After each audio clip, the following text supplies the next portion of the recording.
Hi guys, and welcome back to Glaze Chunk. How you guys doing? I hope you guys are having an amazing day, and in today's video, we're going to be talking about things you should never do in Minecraft.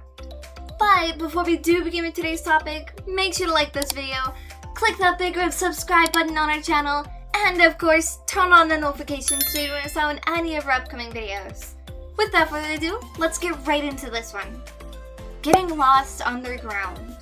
One way the player can stay oriented in caves is to place torches on the walls on only a specific relative side, right or left. This makes it so that the player can follow the torches back by keeping them on the opposite side of the cave that they originally placed them. Caves are known to split so the player knows which paths to lead to the surface. Another way to stay oriented is to place blocks as markers to intersecting cave areas. Players can easily get lost in a mineshaft as they have complicated but repetitive structures. If a player gets lost underground, they should mine back up to the surface in a safe miner. Bed obstruction. Normally when players sleep, they wake up next to the bed if the space around it is not taken. It's important to leave a clear area around and above their bed. If there is not a free space next to and or above the player's bed, they may wake up inside a block and begin to suffocate. If this happens, remove the block quickly to avoid death by suffocation. If the player is killed, they cannot respawn at their bed. Instead, they respawn at a new spawn area which can be very far away from where the player was trying to sleep, along with a message saying you have no bed or respawn anchor or it was obstructed.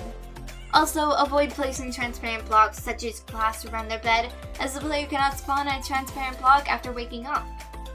Getting lost. After the first few days of work, the player should have some basic facilities for survival. Maybe a farm, a shelter, and a mineshaft. Many players are tempted at this point to venture further down their base to look for resources and explore. However, the player should always keep in mind the location of their base. Even a brief moment of activity in an unfamiliar place, especially areas with no landmarks, can confuse the player's sense of direction and result in losing the way home. Without knowing where the base is via coords or directions, the player is in danger of losing valuable time and may have to start over or remake most of what they have.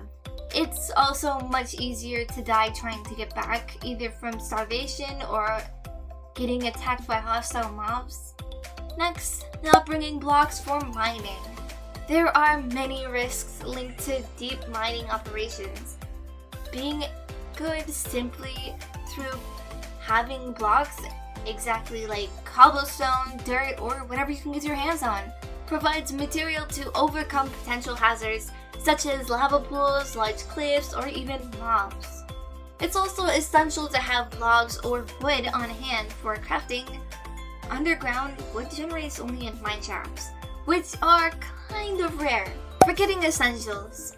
When planning to venture far away from their main base, a player should always carry wood, a crafting table, building blocks, a pickaxe, plenty of food, a weapon like a sword or an axe, some quantity of armor, and a water bucket, along with a long-range weapon such as a bow, trident, or crossbow, and plenty of arrows unless the bow is enchanted with the infinity enchantment.